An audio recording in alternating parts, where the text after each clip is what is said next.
Hello friends, நான் உங்க கிஷோர். நீங்க பார்த்துட்டு இருக்கிறது கிஷோர் பிளே ரூம். ப்ரீவியஸான வீடியோஸ்ல என்கிட்ட நிறைய பேர் கேட்டுட்டு இருந்த டாபிக் தான் டிடெக்டிவ் கோனனோட டாப் மூவிஸை சொல்லுங்க அப்படிங்கிற டாபிக். இந்த டாபிக்ல டாப் மூவிஸை என்னால் போட முடியாது. ஏன்னு கேட்டீங்கன்னா, டிடெக்டிவ் கோனனோட அவ்வளோ மூவிஸையும் நான் பார்த்ததில்ல. ஒரு சில மூவிஸை மட்டும் தான் நான் பார்த்துருக்கிறேன். ஸோ டாப் 10 போடுறது கரெக்டாக இருக்காது அப்படிங்கிறது தான் நான் நினைக்கிறேன். பட் நிறைய பேர் இந்த டாப்பிக்கை பற்றி என்கிட்ட பேச சொன்னதுனால மொத்த மூவிஸையுமே உங்கள்கிட்ட சொல்லலாம் அப்படின்னு சொல்லிட்டு வந்திருக்கிறேன். ஸோ இந்த வீடியோவில் டிடெக்டிவ் கோனனோட 27 மூவிஸோட நேமையும் அதோட சமரைசேஷனையும் தான் இந்த வீடியோவில் பார்க்க போகிறோம். டைம் வேஸ்ட் பண்ணாமல் முதல் மூவி என்னன்னு சொல்லிட்டு பார்த்துருவோம். இந்த மூவியோட name the time bomb skyscraper அப்படிங்கிற மூவி தான். 1997 ரிலீஸ் ஆன இந்த மூவி சீரிஸோட கிரியேட்டரான அயமோவோட ப்ரீவியஸ் சீரிஸான மேஜிக் ஐட்டோ அப்படிங்கிற சீரிஸோட எண்டிங்காக கிரியேட் பண்ணப்பட்ட ஸ்டோரியா அமைஞ்சிருக்கும். அண்ட் அந்த ஸ்டோரியை தான் இந்த மூவில யூஸ் பண்ணியிருப்பாரு. டோக்கியோவில் நடக்கிற தொடர் குண்டு வெடிப்புகளுக்கும் சினிச்சியோட ப்ரீவியஸ் கேசஸுக்கும் நிறைய தொடர்புகள் வருது. ஸோ அதனால அதை ஃபாலோ பண்ணி யார் அதை பண்ணா அப்படிங்கறத அவன் கண்டுபிடிக்க தொடங்குறான். அதுதான் இந்த மூவியோட கதைகளமா அமைஞ்சிருக்கும்.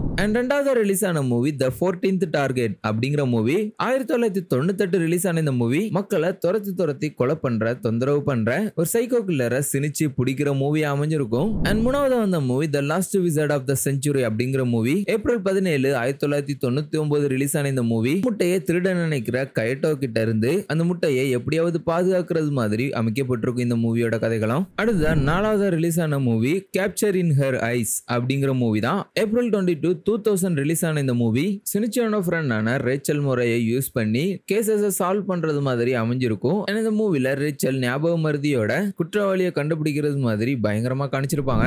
அடுத்து அஞ்சாவது ரிலீஸ் ஆன movie countdown to heaven அப்படிங்கிற மூவி ஏப்ரல் 21, 2001 ரிலீஸ் ஆன இந்த மூவி ஜப்பான்ல புதுசா கட்டப்பட்ட ட்வின் டவர் காம்ப்ளெக்ஸ் அப்படிங்கிற பில்டிங்ல நடக்கிற மர்டர்ஸை சினிச்சு கண்டுபிடிக்கிறது மாதிரி அமைஞ்சிருக்கும். கூடவே பிளாக் ஆர்கனைசேஷனை சேர்ந்த மியோனோவை பிளாக் ஆர்கனைசேஷன் தேடி கண்டுபிடிக்கிறது மாதிரி இந்த மூவி அமைக்கப்பட்டிருக்கும். அடுத்து ஆறாவது ரிலீஸ் ஆன movie the phantom of Baker Street அப்படிங்கிற மூவி 2022 ஏப்ரல் 20 ரிலீஸ் ஆன இந்த மூவி சினிச்சியும் அவங்க கூட சேர்ந்து நிறைய சில்ட்ரன்ஸும் ஒரு கேம்குள்ள இன்வால்வ் ஆகுறாங்க. அந்த game virtual reality genre of game. So அந்த கேமோட முடிவில் ஒரு குற்றவாளியை கண்டுபிடிக்கிறதுக்காக சினிச்சி அந்த கேம்குள்ள இறங்குறான். அந்த கேம்ல இருந்து பாதியில யாராலையும் குவிட் பண்ணிட்டு வெளியில வர முடியாது. எப்படிங்கிற ஒரு நிலைமையில அந்த கேம்குள்ளேயே யாராவது இறந்தாதான் அந்த கேம்ல இருந்து அவங்களால அவுட் ஆகி வெளியில வர முடியும் அப்படிங்கிறது மாதிரி ஸ்டோரியை கொண்டு போவாங்க. ஸோ ஸ்டோரியை என் பண்றதுக்காகவும் அந்த குற்றவாளியை கண்டுபிடிக்கிறதுக்காகவும் சினிச்சி எப்படி அந்த கேமை முடிச்சான் அப்படிங்கறது தான் இந்த மூவில காமிச்சிருப்பாங்க. அண்ட் ஏழாவது அந்த மூவி கிராஸ் ரோட் இன் த ஏன்ஷியன்ட் கேபிட்டல் அப்படிங்கிற மூவி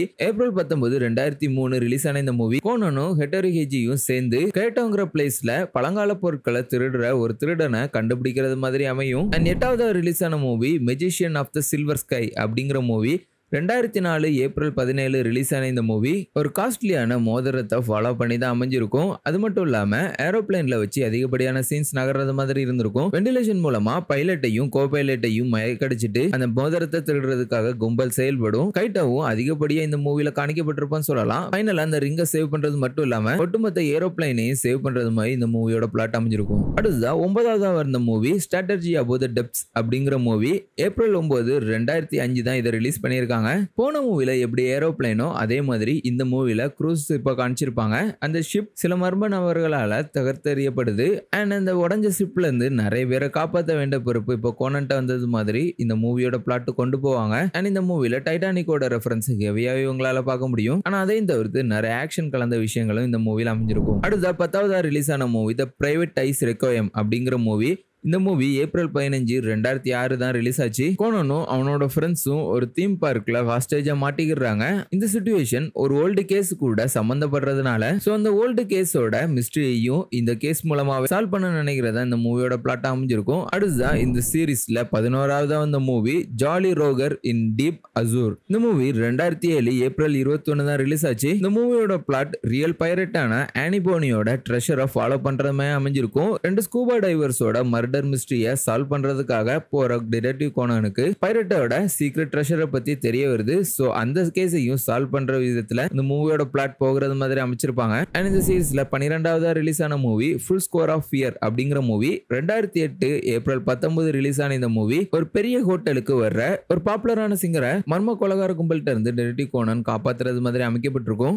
அடுத்த 13வது ரிலீஸ் ஆன மூவி த ரேவன் சேசர் அப்படிங்கிற மூவி ஏப்ரல் 18, 2009 ரிலீஸ் ஆன இந்த மூவி மூவி டிடெக்டிவ் கோனனுக்கு ஒரு த்ரெட்டனான மூவியா அமைஞ்சிருக்கும். ஏன்னா அவனோட ஐடென்டிட்டியை ரிலீஸ் பண்றதுக்காக பிளாக் ஆர்கனைசேஷன்ல இருந்து ஐரிஸ் அப்படிங்கிற ஒரு ஆளு நல்லாவே முயற்சி பண்ணுவான். அதுல இருந்து எப்படி கோனன் எஸ்கேப் ஆனா அப்படிங்கறத இந்த மூவில காமிச்சிருப்பாங்க. அண்ட் அடுத்ததா 14வது ரிலீஸ் ஆன movie the lost ship in the sky அப்படிங்கிற மூவி 2010 ஏப்ரல் 17 ரிலீஸ் ஆன இந்த மூவி கோனனோட ஃப்ரெண்டான சுசுகி கோனனையும் அவனோட ஃப்ரெண்ட்ஸையும் அவளோட பர்த்டே பார்ட்டிக்காக ஒரு ஏர் பலூனுக்கு விசிட் பண்ண சொல்றா. அண்ட் அவங்க போற அந்த இடத்துல நிறைய முக்கியமான ஆட்களும் வந்திருக்காங்க. கூடவே அவங்களை ஹைஜேக் பண்றதுக்கும் ஒரு பெரிய கும்பலும் வருது. அவங்கள்ட்ட இருந்து எப்படியாவது மற்றவங்களை காப்பாத்துறது தான் கோனனோட அசைன்மெண்ட் அந்த இடத்துல இருக்குது. மேலும் கீட்டோவோட ஒரு ஸ்பெஷல் அப்பியரன்ஸும் இந்த மூவில அமைஞ்சிருக்கும். அடுத்ததா 15வது ரிலீஸ் ஆன மூவி குவார்ட்டர் ஆஃப் சைலன்ஸ் அப்படிங்கிற மூவி 2011 ஏப்ரல் 16 ரிலீஸ் ஆன இந்த மூவி ஸ்னோஃபால்ல நடக்கிறது மாதிரி அழகாவே சித்தரிக்கப்பட்டிருக்கும். கூடவே அந்த பகுதியில் நடந்த பாம் பிளாஸ்ட விசாரிக்கவும் கோனன் அந்த இடத்துக்கு போயிருப்பான்னு சொல்லலாம். எண்ட் ஆஃப் மூவில புதுசாக கட்டப்பட்ட டேமையே மொத்தமா இடிக்க வச்சிருவாங்க. பயங்கர ஆக்ஷன் கலந்த மூவியா தான் இந்த மூவியை கொடுத்திருப்பாங்க. அடுத்ததா 16வது ரிலீஸ் ஆன மூவி த 11th ஸ்ட்ரைக்கர் அப்படிங்கிற மூவி தான். இந்த மூவி ஏப்ரல் 14 2012 ரிலீஸ் ஆச்சு. ஒரு ஃபுட்பால் ஸ்டேடியத்துல வைக்கப்பட்ட டைம் பாமை கண்டுபிடிச்சு அதை டீஆக்டிவேட் பண்றது தான் இந்த மூவியோட மெயின் ஸ்ட்ரீமா அமைஞ்சிருக்கும். அண்ட் அதை சுத்தி நிறைய இன்ட்ரெஸ்டிங்கான விஷயங்களை சேர்த்து இந்த மூவியை ரைட் பண்ணிருப்பாங்க. அடுத்ததா 17வது ரிலீஸ் ஆன மூவி தான் private I in the distance C அப்படிங்கிற மூவி. இந்த மூவி ஏப்ரல் 20 2013 ரிலீஸ் ஆச்சு. ஜப்பானோட ஒரு உள்நாட்டு போர்க்கப்பலுக்குள்ள புகுந்த ஒரு உளவாளியை பிடிக்கிறதுக்காக கோனன் களமிறங்குறான். ஃபைனலா அவர் பிடிச்சானா இல்லையா, அந்த கப்பல்னால எவ்வளவு பெரிய பிரச்சனைகள் ஆச்சு. இது தொடர்ந்து தான் இந்த மூவியோட பிளாட் நகரும். அண்ட் இது தொடர்ந்து 18வது ரிலீஸ் ஆன மூவி டிமென்ஷனல் ஸ்னைப்பர் அப்படிங்கிற மூவி தான். 2014 ஏப்ரல் 19 ரிலீஸ் ஆன இந்த மூவி எஃபிஐயும் ஜாப்பனீஸ் போலீஸும் சேர்ந்து ஒரு மிகப்பெரிய ஸ்னைப்பரை பிடிக்க ட்ரை பண்றாங்க.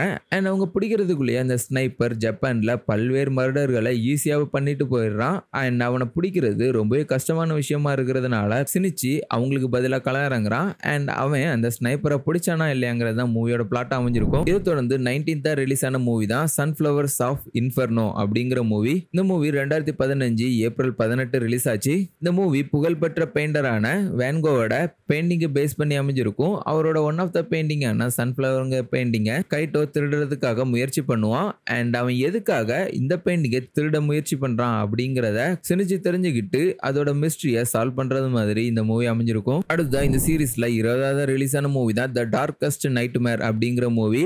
இந்த மூவி ஏப்ரல் 16 2016 ரிலீஸ் ஆச்சு. அண்ட் மறுபடியும் ஒரு அம்னீசியாவால பாதிக்கப்பட்ட பெண்ணால மிஸ்ட்ரிஸை சால்வ் பண்ற நிலைமைக்கு கோனன் தள்ளப்படுறான். அண்ட் அவளோட மெமரிஸை ரிட்ரைவ் பண்ணி எடுத்துட்டு வர்றதுக்காக இந்த மூவில பல்வேறு ஸ்டெப்ஸ்களும் எடுக்கப்படுது. அதுக்கிடையில அவளை கொல்றதுக்கும் நிறைய திட்டங்கள் தீட்டப்படுது. அதுல இருந்து எப்படியாவது அவளை காப்பாத்தி அவளோட பழைய நினைவுகளை திருப்பி கொண்டு வந்தானா அப்படிங்கறது தான் இந்த மூவில சொல்லியிருப்பாங்க. அண்ட் இதை தொடர்ந்து 21வது ரிலீஸ் ஆன மூவி தான் கிரிம்சன் லவ் லெட்டர் அப்படிங்கிற மூவி. 2017 ஏப்ரல் 15 ரிலீஸ் ஆன இந்த மூவி கைட்டோல நடந்த ஒரு கார்ட் கேம் ஃபெஸ்டிவல்ல நடந்த மர்டர் மிஸ்ட்ரியை சால்வ் பண்றதுக்காக கோடன் கூட சேர்ந்து கசுகாவும் களமிறங்குறான். அண்ட் இந்த மூவில கசுகோட லவ் ஸ்டோரியும் ஃபாலோ பண்ணி தான் மூவி அமைஞ்சிருக்கும். ஆக்ஷன் அண்ட் ரொமான்ஸ் கலந்த மூவியா தான் இந்த மூவியை பிரசன்ட் பண்ணிருப்பாங்க. அடுத்ததா இந்த லிஸ்ட்ல 22வது வந்த மூவி தான் ஜீரோ த என்ஃபோர்சர்ஸ் அப்படிங்கிற மூவி. ஏப்ரல் 13 2018 ரிலீஸ் ஆன இந்த மூவி மறுபடியும் ஜப்பான்ல நடக்கிற நிறைய தொடர் குண்டு வெடிப்புகளை பேஸ் பண்ணி அமைக்கப்பட்டிருக்கும். அண்ட் இந்த குண்டு வெடிப்புகளுக்கு பின்ன வேற யாரோ இருக்க மோரிகோகுரோவை போலீஸ் தவறுதலா அரெஸ்ட் பண்ணிடுவாங்க. சோ அவரை வெளியெடுக்கிறது மட்டும் இல்லாம உண்மையான குற்றவாளியை போலீஸ் கிட்ட ப்ரூஃபோட பிடிச்சு கொடுக்கறதுக்காக கோனன் நிறைய விஷயங்களை இந்த மூவில பண்ணியிருப்பான்னு சொல்லலாம். உண்மையான குற்றவாளியை கண்டுபிடிச்சும் கூட அவனால சரியான ஆதாரங்கள் இல்லாம போலீஸ் கிட்ட அவனை சரண்டர் பண்ணிருக்க முடியாது. சோ இதை ஃபாலோ பண்ணி ரொம்பவே த்ரில்லரா இந்த மூவியை கொண்டு போயிருப்பாங்க. இதை தொடர்ந்து 23வது ரிலீஸ் ஆன மூவி தான் த ஃபிஸ்ட் ஆஃப் ப்ளூ சஃபயர் அப்படிங்கிற மூவி. ஏப்ரல் 12 2019 ரிலீஸ் ஆன இந்த மூவி கொஞ்சம் ஸ்பெஷலான மூவின்னு சொல்லலாம். ஏன்னா ஜப்பானை தவிர வேற ஏசியன் கண்ட்ரியை மையமா வச்சு கிரியேட் பண்ணப்பட்ட முதல் டிடெக்டிவ் கோனன் மூவியா இந்த மூவி தான் அமைஞ்சிருக்கும். சிங்கப்பூர்ல இருக்கக்கூடிய மிகப்பெரிய டைமண்ட் ட்ரெஷரை திருடுறதுக்காக போற கைட்டோ அவனை ஃபாலோ பண்ணிட்டு போற கோனன் அவனை கண்டுபிடிக்கிறது மட்டும் இல்லாம அந்த நகைக்காகவும் நடந்த மர்டர் கேஸை பத்தி விசாரிக்கிற நிலைமைக்கு போகிறான். இதுக்கு நடுவுல கீட்டோனாலையும் நிறைய ஆபத்துகள் நடக்கவே அதை எப்படி எல்லாம் தகுத்தெறிஞ்சான் அப்படிங்கிறது தான் இந்த மூவில காமிச்சிருப்பாங்க. இந்த சீரீஸ்ல 24வது ரிலீஸ் ஆன மூவி தான் த ஸ்கார்லட் புல்லட் அப்படிங்கிற மூவி. ஏப்ரல் 16 2021 ரிலீஸ் ஆன இந்த மூவி ஜப்பான்ல நடந்த ஒலிம்பிக் போட்டியை மையமா வச்சு கிரியேட் பண்ணப்பட்டது மாதிரி அமைஞ்சிருக்கும். அந்த ஸ்டேடியத்துல நடக்கிற பல்வேறு குளறுபடிகளை சினிச்சு இந்த தடவை சால்வ் பண்றது மாதிரி அமைஞ்சிருக்கும். மேலும் இது 2020 ப்ரொமோஷனல் ஆக்டிவிட்டிக்காக ரிலீஸ் ஆக வேண்டிய மூவி. பட் பேண்டமிக்னால 2021க்கு தள்ளி போச்சு. அடுத்த இந்த லிஸ்ட்ல 25வது ரிலீஸ் ஆன மூவி தான் தி பிரைட் ஆஃப் ஹாலோவின் அப்படிங்கிற மூவி. இந்த மூவியும் ஒரு அன்னோன் பாமரை பத்தின மூவி தான். அண்ட் இந்த பாமரோட நேம் பிரம்யா அப்படிங்கிறது தான். அந்த பாமரை எல்லாருக்குமே தெரிஞ்சாலும் அவனோட ஃபேஸை யாருக்குமே தெரியாது. கோனனும் அவனோட ஃப்ரெண்டும் சேர்ந்து இந்த கேஸை சால்வ் பண்றது தான் இந்த மூவியோட பிளாட்டா அமைஞ்சிருக்கும். அடுத்த இந்த லிஸ்ட்ல 26வது வந்த மூவி பிளாக் அயான் சப்மரைன் அப்படிங்கிற மூவி தான். 2023 ஏப்ரல் 14 ரிலீஸ் ஆன இந்த மூவி அகைன் ஒரு சப்மரைனை பேஸ் பண்ண மூவி அமைஞ்சிருக்கும். ஆல்ரெடி ஒரு நேவல் ஷிப்பை பத்தின ஒரு ஸ்டோரியும் கோனன் மூவி சீரிஸ்ல இருக்குது. அது தொடர்ந்து அமைக்கப்பட்ட சப்மரைனை பேக்ரவுண்டா கொண்ட இந்த மூவில காணாம போன ஃபீமேல் இன்ஜினியரை கண்டுபிடிக்கிறது மட்டும் இல்லாம பிளாக் ஆர்கனைசேஷனை சேர்ந்த ஒரு முக்கியமான குற்றவாளியையும் ஐடென்டிஃபை பண்றாங்க. அதுதான் இந்த மூவியோட பிளாட்டாவும் அமைஞ்சிருக்கு. அண்ட் கடைசியா இந்த லிஸ்ட்ல 27வது வந்த மூவி தான் தி மில்லியன் டாலர் பென்டகிராம் அப்படிங்கிற மூவி. ஆக்சுவலா இந்த மூவி ஏப்ரல் 12 2024 ரிலீஸ் ஆயிருக்குது. ஆமாங்க, இந்த மூவி இன்னைக்கு தான் ரிலீஸ் ஆயிருக்குது ஜப்பான்ல. ஆக்சுவலா இது கோயின்சிடென்ட்லாம் இல்ல. இதை பத்தி ஆல்ரெடி நம்மளோட சேனல்ல வீடியோலாம் பண்ணியிருக்கிறோம்.